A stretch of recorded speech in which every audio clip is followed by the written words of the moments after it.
दान। ठीक है। राज्य सरकार किसी ऐसे क्षेत्र को जो पारिस्थितिक जीव जंतु वनस्पति भू आकृति और जलीय महत्व का हो तथा जिसे संरक्षित किया जाना नितांत आवश्यक हो उसे वन्य जीव संरक्षण अधिनियम 1972 के तहत राष्ट्रीय उद्यान घोषित कर सकती है। यह क्षेत्र मानवीय हस्तक्षेप से संरक्षित होने के कारण पूर्णतः अपरिवर्तित रहती है। जिम कॉर्बेट का जो उत्तराखंड का मतलब कि राष्ट्रीय उद्यान है वो नैनीताल जिले में है, जिसे 1936 में बना भारत का पहला राष्ट्रीय उद्यान है। पहले इसे हेली के नाम से जाना जाता था। भारत का सबसे बड़ा राष्ट्रीय उद्यान जो है वो हेमिस है, जो कि लद्दाख में स्थित है और लद्दाख के भी पूर्वी भाग में स्थित है। और ये भारत में सबसे अधिक ऊंचाई पर स्थित राष्ट्रीय उद्यान है और इसका क्षेत्रफल 4400 वर्ग किलोमीटर है। भारत का सबसे छोटा राष्ट्रीय उद्यान जो है साउथ बटन द्वीप है, जो कि अंडमान निकोबार द्वीप है। इसका क्षेत्रफल 0.03 वर्ग किलोमीटर है। गुजरात के कच्छ के रण के क्षेत्र में स्थित मरीन राष्ट्रीय उद्यान भारत का पहला समुद्री राष्ट्रीय उद्यान है। विश्व का एकमात्र तैरता हुआ राष्ट्रीय पार्क कीबुल नामजाओ राष्ट्रीय पार्क मणिपुर है, जो कि राज्य के इम्फाल एवं बिष्णुपुर जिले में स्थित है। इसे 1977 में राष्ट्रीय पार्क घोषित किया गया था। इस पार्क में प्रमुख जीव अति संकटग्रस्त संगाई, जो कि मणिपुरी हिरण को कहते हैं, वो स्थित है। रामसर अभिसमय के तहत इसे राष्ट्रीय महत्व का आदर्श स्थल घोषित किया गया है। डाची गाम सेंचुरी में कश्मीरी महामृग पाया जाता है, जिसे कॉर्बेट पाया जाता है। जिम कॉर्बेट पार्क से रामगंगा नदी बहती है। भारतीय पक्षी विज्ञानी और प्रकृतिवाद सलीम अली को बर्डमैन ऑफ इंडिया कहा जाता है। सलीम अली राष्ट्रीय पक्षी उद्यान जम्मू कश्मीर के श्रीनगर में स्थित है। देश में सर्वाधिक राष्ट्रीय उद्यान मध्य प्रदेश में है। गिरवन जो गुजरात में है, एशियाई शेरों के लिए प्रसिद्ध है। जलदपारा जो कि पश्चिम बंगाल है, वो काजीरंगा असम एक सींग वाला गेंडा के लिए प्रसिद्ध है। उत्तर प्रदेश का एकमात्र राष्ट्रीय उद्यान जो है वो दुधवा है, जो कि लखीमपुर खीरी, जिसे 1968 में वन्यजीव अभ्यारण्य 1977 में राष्ट्रीय उद्यान बनाया गया था। भीतरकनिका नेशनल पार्क कहाँ है, तो वो उड़ीसा में स्थित है। यहाँ पर मैंग्रोव वनों की प्रजातियाँ पाई जाती हैं। यहाँ कछुए की 4 प्रजाति पाई जाती हैं: ओलिव रिडले कछुआ, ग्रीन सी कछुआ, हॉक्सबिल कछुआ और लेदरबैक कछुआ पाया जाता है। राजस्थान के भरतपुर जिले में स्थित केवलादेव थाना घना नेशनल पार्क को पक्षियों का स्वर्ग कहा जाता है। यहाँ से 2 नदी बहती है, पहला तो बाणगंगा है, दूसरा गंभीरी है। सुल्तानपुर राष्ट्रीय उद्यान हरियाणा में मौजूद है, सुल्तानपुर, और ये गुरुग्राम जिले में स्थित है। 1 मार्च 2023 तक कुल 106 राष्ट्रीय उद्यान भारत में मौजूद थे। भारत के 106 राष्ट्रीय उद्यान कौन कौन से हैं? पहला तो कान्हा राष्ट्रीय उद्यान, माधव राष्ट्रीय उद्यान, बांधवगढ़, फोसिल, पेंच, वन विहार, पन्ना, संजय, सतपुरा, वेंकटेश्वर, डायनासोर, कूनू, ये सारा का सारा कहाँ पर है, तो ये मध्य प्रदेश में स्थित है और इसका डिफरेंट स्थापना वर्ष है। महाराष्ट्र में कौन कौन सा है, तो टाडोबा, तंसा, पेंच, नवेगांव, संजय गांधी राष्ट्रीय उद्यान, गुगामल, चंदौली, बनेरघाटा, बांदी, ये सारा कहाँ है, चंदेली तक कर्नाटक में मतलब महाराष्ट्र में। कर्नाटक में कौन सा है, तो कर्नाटक में बनेरघाटा, बांदीपुर, द्रेमुख, अंसी, नागरहोल, तो ये सारा कहाँ है, कर्नाटक में है। नागरहोल को राजीव गांधी राष्ट्रीय उद्यान भी कहा जाता है। पंजाब में केवल एक राष्ट्रीय उद्यान है, वो है हरिके वेटलैंड राष्ट्रीय उद्यान। केरल में कितने राष्ट्रीय उद्यान हैं, तो एराविकुलम पेरियार राष्ट्रीय उद्यान, साइलेंट वैली, पम्बदुम 16, मथिकेतन 16, तो ये सारा 16 जो है वो केरल में स्थित है। तमिलनाडु में भी ये राष्ट्रीय उद्यान है, जैसे कि गुइंडी राष्ट्रीय उद्यान, मन्नार की खाड़ी भी तमिलनाडु में है। दूसरा इंदिरा गांधी राष्ट्रीय उद्यान, जिसे अन्नामलाई कह सकते हैं, मधुमलाई राष्ट्रीय उद्यान, मुकुर्ती राष्ट्रीय उद्यान। और उत्तराखंड में भी कुछ राष्ट्रीय उद्यान है, जैसे कि जिम कॉर्बेट राष्ट्रीय पार्क, नंदा देवी, फूलों की घाटी, राजाजी, गंगोत्री, गोविंद पशु विहार, ये सारा उत्तराखंड में मौजूद है। पश्चिम बंगाल में भी कुछ राष्ट्रीय उद्यान मौजूद है, जैसे कि सुंदरवन, सिंगालीला, नियोर वैली, बक्सा, गोरुमारा, जल्दापारा, ये सारा पश्चिम बंगाल में मौजूद है। मारापारा, ये सारा वहीं पर है। राजस्थान की बात की जाए तो रणथंभौर, केवलादेव, सरिस्का, थार, मुकुंदरा, ये सारा राजस्थान में पाया जाता है। मेघालय में भी दो मतलब कि राष्ट्रीय उद्यान है। पहला तो है कि बाला पकरम, दूसरा है कि नोकरेक। असम में भी कुछ राष्ट्रीय उद्यान मौजूद हैं, जैसे कि काजीरंगा, मानस, नमेरी, ओरंग, डिब्रू, देहिंग, रायमोना, क्लाउड लेपर्ड, ये सभी मतलब क्लाउड लेपर्ड तो त्रिपुरा में मौजूद है एकमात्र। आंध्र प्रदेश में भी 3 है, वेंकटेश्वर राष्ट्रीय उद्यान, राजीव गांधी राष्ट्रीय उद्यान, पापीकोरा राष्ट्रीय उद्यान। झारखंड में 1 है, बेतला राष्ट्रीय उद्यान, झारखंड। गुजरात में भी कुछ हैं। गुजरात में है गिर वन राष्ट्रीय उद्यान, ब्लैक पक, वसंदा और मरीन समुद्री राष्ट्रीय उद्यान। अरुणाचल प्रदेश में 2 है, पहला तो नामदफा राष्ट्रीय उद्यान और दूसरा मौलिंग राष्ट्रीय उद्यान। हरियाणा में भी 1 मौजूद है, सुल्तानपुर राष्ट्रीय उद्यान, गुरुग्राम। ओडिशा में 2 मौजूद है, सिमलीपाल राष्ट्रीय उद्यान और भीतरकनिका राष्ट्रीय उद्यान। मणिपुर में भी 2 राष्ट्रीय उद्यान मौजूद है, केबुल लामजाओ नेशनल पार्क और दूसरा है कि सिरोही नेशनल पार्क। अंडमान निकोबार द्वीप काफ़ी सारे राष्ट्रीय उद्यान हैं। पहला तो है महात्मा गांधी मरीन राष्ट्रीय उद्यान, साउथ बटन आइलैंड राष्ट्रीय उद्यान, माउंट हैरीबट राष्ट्रीय उद्यान, नॉर्थ बटन आइलैंड राष्ट्रीय उद्यान, मिडिल बटन आइलैंड राष्ट्रीय उद्यान, सैडल पीक राष्ट्रीय उद्यान, कैंप बेल, गलातय, रानी झांसी समुद्री राष्ट्रीय उद्यान। नागालैंड में सिर्फ 1 से है, 9 से ही है, निरिंकी राष्ट्रीय उद्यान। गोवा में भी सिर्फ 1 है, मोल्लेम राष्ट्रीय उद्यान। मिजोरम में भी 2 है, एक है मुरलेन और दूसरा है फांगपुई ब्लू माउंटेन मिजोरम। सिक्किम में सिर्फ 1 है, वो है कंचनजंगा राष्ट्रीय उद्यान। बिहार में भी सिर्फ 1 है, वाल्मीकि राष्ट्रीय उद्यान। और दूसरा है तेलंगाना में 2 है, पहला तो है महावीर हरिना वनस्थली और मृगवनी। जम्मू कश्मीर में 3 है, दाचीगाम, किश्तवाड़ा, सलीम अली। लद्दाख में 1 है, हेमिस। हिमाचल प्रदेश में भी कुछ है, ग्रेट हिमालयन राष्ट्रीय उद्यान, पिन वैली, सिम्बलवाड़ा, खिरगंगा, ये हिमाचल प्रदेश में। उत्तर प्रदेश में दुधवा है। छत्तीसगढ़ में गुरु घासीदास है। छत्तीसगढ़ में और भी 2 है, पहला तो इंदिरा गांधी राष्ट्रीय उद्यान और कंगई राष्ट्रीय उद्यान। प्रोजेक्ट चीता 2022 में शुरू किया गया था और 70 साल बाद चीता के वापसी के लिए लाया गया था। तो नमीबिया से लाया गया था, 8 चीता लाया गया, जिसमें 5 मादा था, 3 नर था। इन चीताओं को प्रधानमंत्री नरेंद्र मोदी ने सितंबर 2022 में मध्य प्रदेश के कूनो नेशनल पार्क में छोड़ा था। 1947 में भाई रामानुज प्रताप सिंह ने चीता खत्म कर दिया था, जो कि कोरिया रियासत के राजा थे। 1952 में भारत सरकार द्वारा चीता को आधिकारिक तौर पे भाई विलुप्त घोषित कर दिया गया था।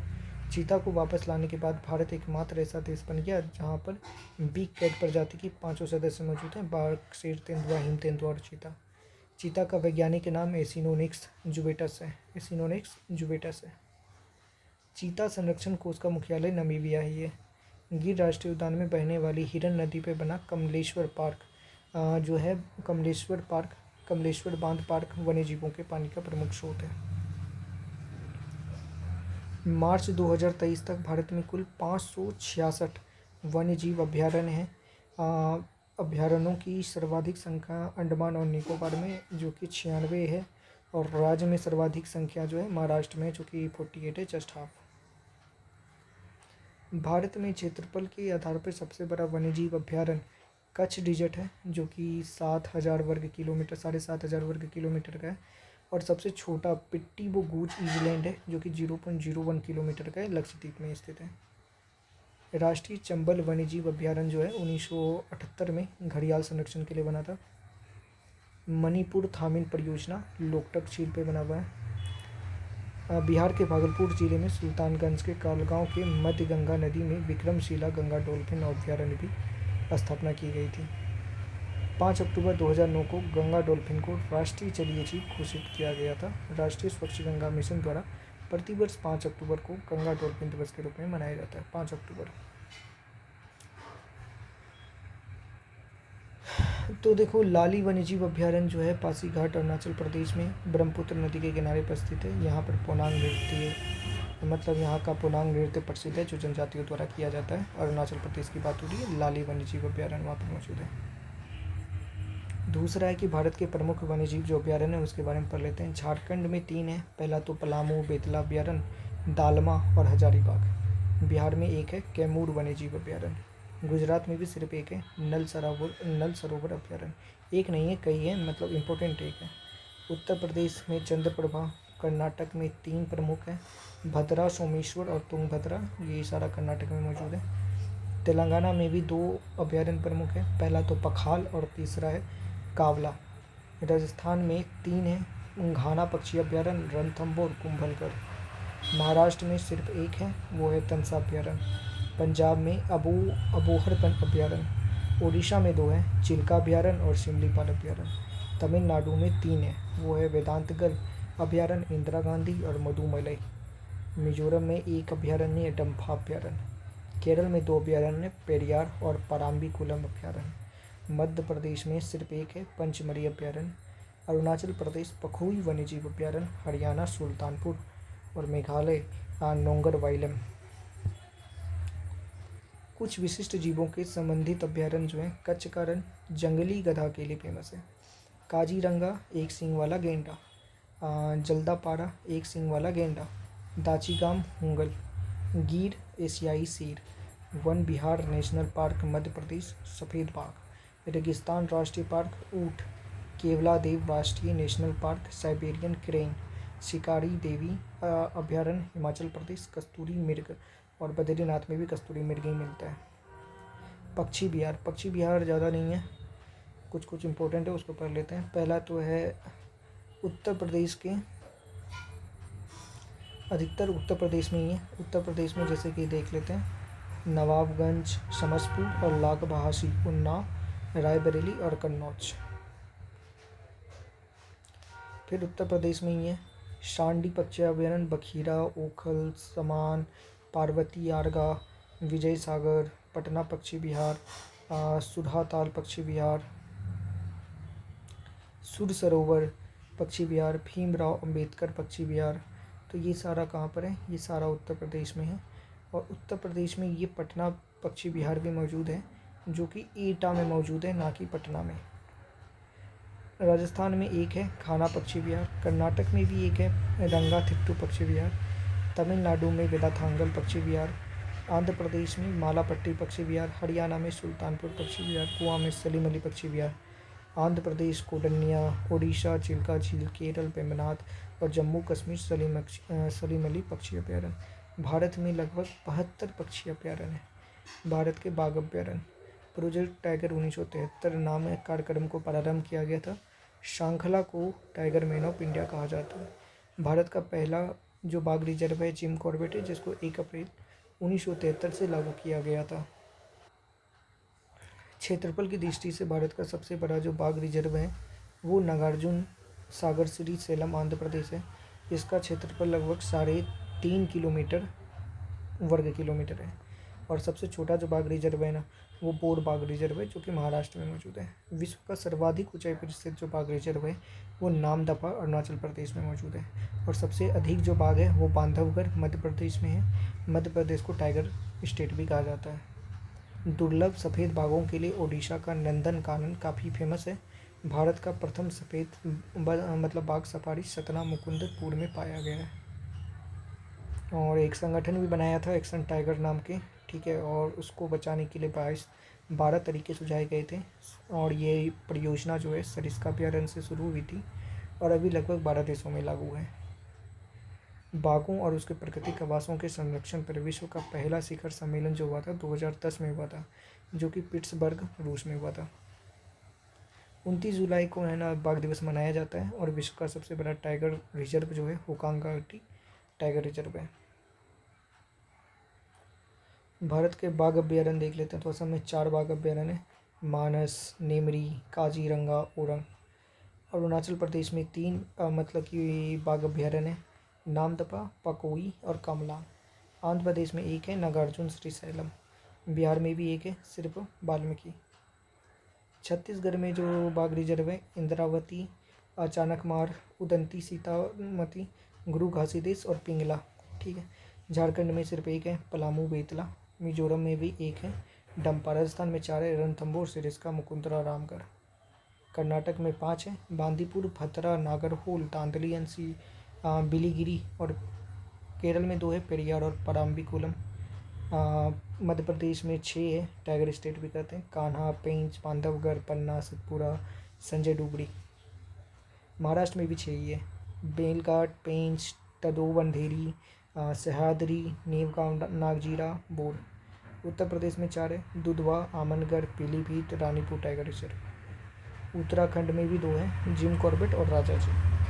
पश्चिम बंगाल में सुंदरबन और बक्सर में बक्सा। तेलंगाना में 1 है, कवल। ओडिशा में 2 है, शिमलीपाल और सतकोशिया। तमिलनाडु में टोटल 5 हो जाता है, कलकट, मुंदथुरई, अन्नामलाई, मधुमलाई, सत्यमंगलम और श्रीविल्लिपुथुर मेघामलाई। 1973 में मात्र 9 टाइगर रिजर्व थे और श्रीशैलम का विस्तार तेलंगाना में भी मौजूद है। और वर्ष 2022 में रानीपुर राष्ट्रीय उद्यान को भारत का 54वां राष्ट्रीय रिजर्व घोषित किया गया था। अब देखते हैं संरक्षण समुदाय रिजर्व आगर क्या होता है। वर्ष 2022 में वन्यजीव संरक्षण अधिनियम 1972 में संशोधन कर इसे संरक्षण रिजर्व एवं समुदाय रिजर्व को जोड़ दिया गया। इन दोनों की घोषणा राज्य सरकार द्वारा की जाती है। तमिलनाडु के जो तरुनेवेली क्षेत्र में ग्राम समुदाय के प्रयास से भारत का प्रथम संरक्षण आगर खोला गया है।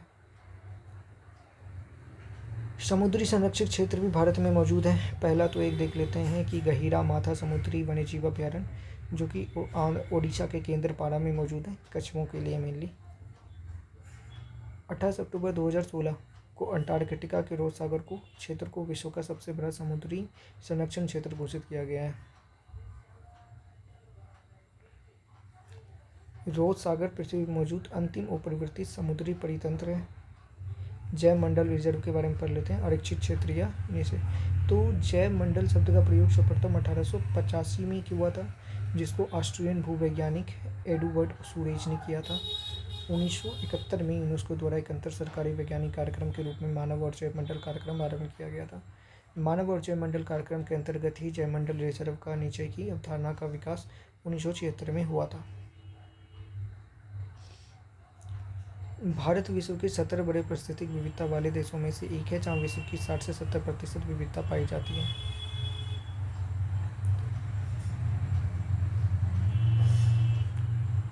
भारत के 18 जैवमंडल नीचे कौन कौन से हैं ये देख लेते हैं।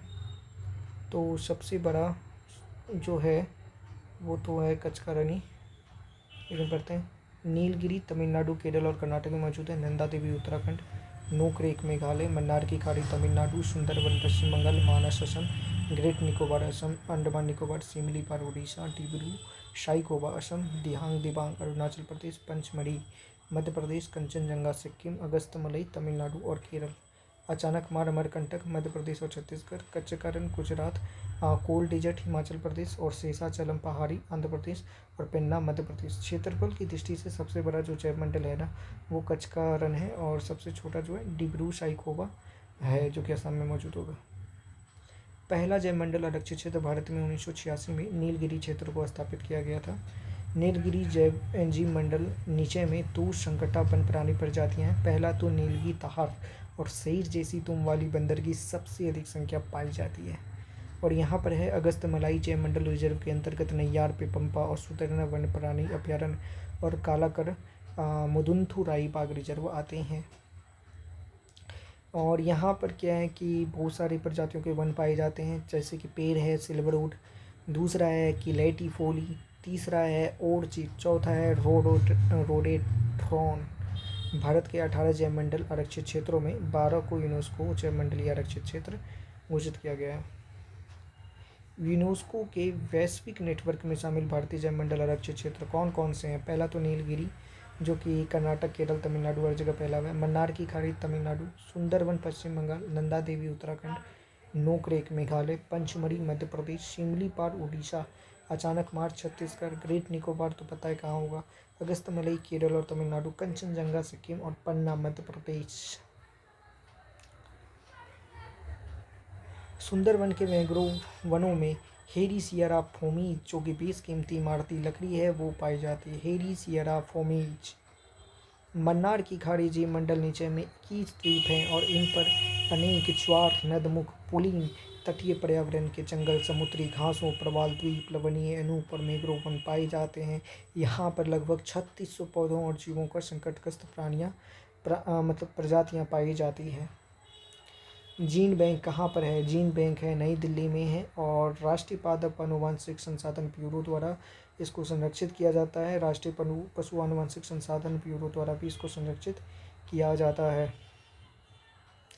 आचार्य जगदीश चंद्र बोस भारतीय वनस्पति उद्यान पश्चिम बंगाल के शिवपुर हावड़ा में स्थित है और ये भारत का सबसे पुराना 1787 ईस्वी में स्थापित है और ये 109 हेक्टेयर वनस्पति उद्यान है और महान बरगद का पेड़ इसी उद्यान में मील का पत्थर है। तमिलनाडु के उदमंगलम में स्थित सरकारी वनस्पति उद्यान गुलाबों की विशाल संग्रह के लिए प्रसिद्ध है। लाल बाग वनस्पति कहाँ है? तो ये बेंगलुरु कर्नाटक में मौजूद है। विश्व का सबसे बड़ा वनस्पति उद्यान कहाँ है? तो वो इंग्लैंड के केव में मौजूद है जिसको रॉयल बोटेनिकल गार्डन भी कहा जाता है। ये लंदन के पास 300 एकड़ का बगीचा दुनिया के सबसे बड़े जीवित पौधों का संग्रह है। भारत का सबसे बड़ा चिड़ियाघर जूलॉजिकल गार्डन अलीपुर कोलकाता में मौजूद है। लाल सूची किसको कहते हैं? रेड बुक 1963 में प्राकृतिक संरक्षण के लिए अंतर्राष्ट्रीय संघ international union for the conservation of nature IUCN द्वारा वैश्विक प्रजाति कार्यक्रम तथा प्रजाति उत्तरजीविका उद्योग की सहायता से लाल सूची जारी किया जाता है। तो उसमें पता ही है कैसे जाति को शामिल किया जाता है। तो विलुप्त किसको कहते हैं? जाति का कोई भी जीवित सदस्य नहीं बचा है। भारत में विलुप्त जानवर प्रमुख कौन है? एशियाई चीता है। गुलाबी सिर वाला बत्तख भारत में नहीं बचा। वन विलुप्त कौन होता है? जो वन से विलुप्त हो जाए। खत्म है कहानी। अब पढ़ने वाले हैं प्रदूषकों के प्रकार। प्रदूषकों के प्रकार तो कौन कौन से प्रदूषक के प्रकार होते हैं? उत्पत्ति के स्रोत के आधार पे, अवस्था के आधार पे, स्वरूप के आधार पे और निस्तारण की प्रकृति के आधार पे। तो उत्पत्ति के आधार पे 2 तरह के प्रदूषण होते हैं, प्राकृतिक प्रदूषण और मानव जनित प्रदूषक। दूसरा, अवस्था के आधार पे 3 तरह के प्रदूषक होते हैं। वो कौन कौन से प्रदूषक हैं? ठोस कणीय प्रदूषक जिसमें कि सूस, fume, aerosol, PM, fly ash ये सब आता है। तरल प्रदूषक में कौन कौन सा आ जाता है? अमोनिया, यूरिया, नाइट्रेट ये सब तरल प्रदूषक है। और गैसीय प्रदूषक में आता है nitrogen oxide, carbon monoxide, sulphur dioxide, CFC और कार्बन डाइऑक्साइड। और स्वरूप के आधार पे 2 तरह के मतलब कि ये पाए जाते हैं प्रदूषक। पहला है प्राथमिक प्रदूषक, दूसरा है द्वितीयक प्रदूषक। प्राथमिक प्रदूषक में आ गया DDT, plastic, carbon dioxide, carbon monoxide. और द्वितीयक ऑक्साइड में आ गया अमोनिया, ओजन। ठीक है। दूसरा है कि निस्तारित प्रकृति के आधार पे किसमें 2 प्रकार का आता है, जैव निम्नीकरणीय और जैव अनिम्नीकरणीय। जैव निम्नीकरणीय घरेलू कचरा, मलमूत्र, सीवेज। और जैव अनिम्नीकरणीय में क्या है? प्लास्टिक, भारी वस्तुएं, रेडियो एक्टिव तत्व, सीसा, DDT। तो यही है। वायु प्रदूषक, लाइकेन्स वायु प्रदूषण के सबसे अच्छे सूचक होते हैं। लाइकेन का निर्माण शैवाल तथा कवक के द्वारा होता है। वायु प्रदूषण की रोकथाम, नियंत्रण और उन्मूलन के उद्देश्य से वर्ष 1981 में संसद द्वारा वायु प्रदूषक निवारण और नियंत्रण अधिनियम लागू किया गया था। गैसीय वायु प्रदूषक गैस कौन कौन से हैं? तो carbon monoxide, sulphur dioxide, hydrogen sulphide, hydrogen fluoride, nitrogen oxide. Nitrogen oxide 2 तरह का होता है। हाइड्रोकार्बन, अमोनिया, तंबाकू का धुआं और फ्लोरोवाइड्स। वायु प्रदूषक के प्रमुख स्रोत कौन सा है? जीवाश्म ईंधन, CO2 और CO। कार्बन मोनोऑक्साइड की बात करें तो ये उघुलनशील है, गंधहीन है और रंगहीन गैस है। ये मस्तिष्क को प्रभावित करता है और सभी वायु प्रदूषकों में ये 50% भाग का प्रतिनिधित्व करता है। इसे दमघोटू गैस भी कहते हैं और ये कार्बन के उपुन दहन के फलस्वरूप उत्पन्न होता है।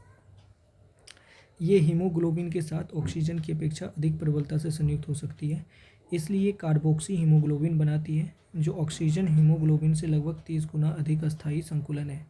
और जब रक्त में कार्बोक्सी हीमोग्लोबिन की मात्रा 3 से 4% तक पहुंच जाती है तब रक्त में ऑक्सीजन ले जाने की क्षमता कम हो जाती है। ऑक्सीजन की इस न्यूनता से सिर दर्द, नेत्र दृष्टि की क्षीणता और तंत्र के आवेग में न्यूनता और हृदय रोग आदि बीमारियां हो सकती हैं। कार्बन डाइऑक्साइड के कारण हरितगृह प्रभाव होता है और कार्बन डाइऑक्साइड के अतिरिक्त अन्य जो हरितगृह गैस मीथेन है, जलवाष्प है, दूसरा है कि नाइट्रस ऑक्साइड जिसको N2O कहते हैं, क्लोरोफ्लोरोकार्बन है, और ओजोन है। ग्रीन हाउस गैसों द्वारा होने वाले वैश्विक तापमान में लगभग 60% के लिए कार्बन डाइऑक्साइड ही जिम्मेवार है। तो हर एक गैस के अपने अपने नुकसान हैं।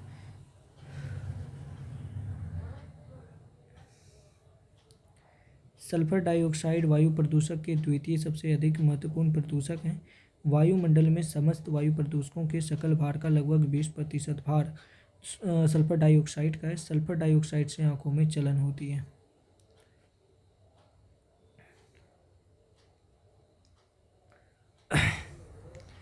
तो सबसे पहले कि ये जो सल्फर डाइऑक्साइड होता है, वायुमंडल में उत्सर्जित सल्फर डाइऑक्साइड गैस वातावरण की नमी को अवशोषित करके सल्फ्यूरिक अम्ल बनाता है और अम्ल वर्षा करता है। सल्फर डाइऑक्साइड को क्रैकिंग गैस कहते हैं क्योंकि ये पत्थर पे बार बार गिर के उसको छत विच्छेद कर देता है। आगरा का जो ताजमहल है वो मतलब उसका तबाही का कारण है सल्फर डाइऑक्साइड, जो कि मथुरा तेल सोधा कारखाना से निकलती है। अम्ल वर्षा क्या होता है कि इसका प्रमुख कारण है सल्फर डाइऑक्साइड, नाइट्रोजन ऑक्साइड और नाइट्रस ऑक्साइड। वायुमंडल में उपस्थित कार्बन डाइऑक्साइड द्वारा जल से की गई अभिक्रिया के फलस्वरूप उत्पन्न हाइड्रोजन प्लस आयन की सांद्रता के कारण वर्षा जल का पीएच मान सामान्यतः 5.6 होता है। इससे कम होता है, 5.6 से कम होता है तो अम्ल वर्षा होता है। और सबसे जो तबाह हुआ इससे नॉर्वे और कनाडा है। फ्लू गैस डीसल्फराइजेशन कुछ तकनीक है जिससे सल्फर के प्रभाव को कम किया जाता है, जिसको फ्लू गैस डीसल्फराइजेशन कहते हैं। पहला है ड्राई स्क्रब विधि और दूसरा है आर्द्र स्क्रब विधि। ड्राई स्क्रब विधि में क्या कहते हैं कि शुष्क चूना पत्थर से होकर गुजारते हैं तो वो सल्फर डाइऑक्साइड को अवशोषित करता है। या फिर दूसरा विधि में क्या करते हैं, तरल या ठोस पदार्थ के खोल में प्रभावित किया जाता है तो भी वो सल्फर डाइऑक्साइड से मिलकर कोई यौगिक बना के उसकी निष्क्रिय कर देता है। क्लोरोफ्लोरोकार्बन 141 सबसे खतरनाक है 2020 तक, लेकिन भारत ने इसको बंद कर दिया गया है और 5 विकासशील देशों में शामिल हो गया है जो इसको पूरी तरह से ख़त्म कर दिया है और इस पे तो बैन लगा दिया।